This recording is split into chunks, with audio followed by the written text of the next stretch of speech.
trust in... Sample daw ng pag-worship lead. Na parang nasa simbahan. Okay. I trust in Paano ba ito? God, my Savior with all. Bakit iba na? Tagal. Kumanta ka lang. Never fail. He will never fail. I trust in God. Ang tagal naman ng spiel mo. The one who will never fail. Guys, parang ayoko pala. He will never. Ay, gumana na nga.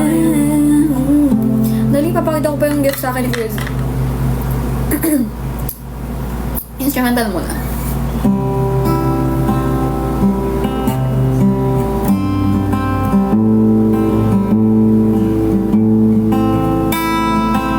First Corinthians.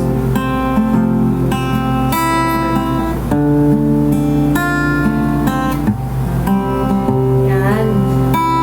So may mga Bible app dyan. Yung verse ko today is 1 Corinthians chapter 16, verse 40.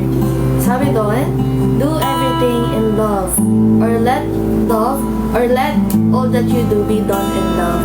Which is a good reminder for all of us na whenever we do things, dapat iisipin natin na yung bagay ba na ito makaka-glorify sa Lord, or yung bagay na ito ginagawa ba natin siya in love, or ginagawa natin siya na may pagmamahal. But emphasize that love should be the guiding motivation and methods para sa lahat ng actions natin, from daily tasks or kung ano man yung ginagawa natin sa araw-araw. So, yun lang yung short reminder para sa ating lahat. Again, yung yung Bible verse is from 1 Corinthians chapter 16, verse 14. Merry Christmas! Smooth. Ay, may fireworks siya. May pa-fireworks sa dulo. Siya kasi yung worship leader sa amin. Bago daw mag-end prayer muna. Ito ba? You guys wanna pray? Anyways, sana na-bless kayo guys sa live ngayon. Ha? Sana na-bless kayo. Sana nangusap si Lord sa inyo sa pamamagitan ng live na ito. Kaya mag-send kayo ng gifts na. Oo. Sabay ganun, hindi. Sana daw everyday. Try ko mas tag dito. Dalasan ba yun? Yung, siguro mga twice a week. Na-worship live. Pwede naman. Why not? Ay, after ng kanibalismo, tapos sa revival mo. Uy! Hindi pwede yun. Pantig ka talaga. Bakit ka magaganon? Gusto mo bang mapatalasik sa kaharian ng Diyos? Yung mga ganon kasing kanta. Bara silang may kanta yung Peter Karma na hindi ko kinakanta. Kasi yung Kalapastangan, dami nagre-request na lagi. Pero hindi ko siya kinakanta kasi. Unang lyrics pa. Pakinggan yung lyrics yung Kalapastangan. Wait lang, search ko lang lyrics. Kaya hindi ko siya kinakanta. Sabi, oras nang sambahin ang ngalan mo para mabuhay habang buhay sa puso't isipan mo.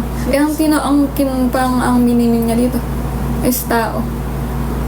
So, Though in context naman siya na pero oo. yung choice of words ka. Yung choice of words, yung hindi ako nga. Pero yun. Pero maganda yung kanta, maganda yung melody niya. Pero yung lyrics lang talaga yung off. Kaya hindi ko siya kinakanta dito eh. Yun. Anyways. Papakita ko na sa inyo yung pakita ko sa inyo yung regalo ni Kuya Z. Dito ba si Kuya Z? Tumama na naman. Ito ang kanyang regalo, Imnida. Wait lang. Ay, nakita niyo ba? Charan! Ay, baliktad pala. Ito regalo ni Kuya Z, guys. Wala si Kuya Z. Okay lang yan. Pabakita ko sa inyo. I-unboxing natin. Kahit na ko na siya.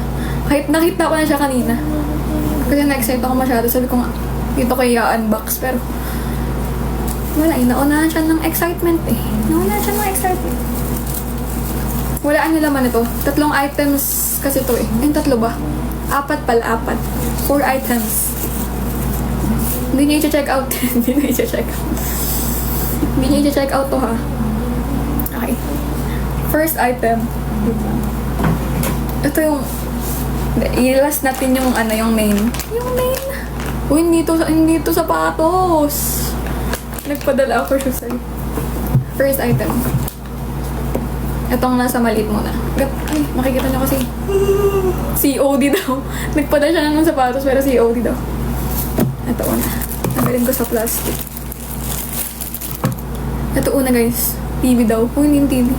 Ito yung una. Ay, nakaano pala. Inverted nga pala. Pero nakalagay. Positive potato. I may be a tiny potato.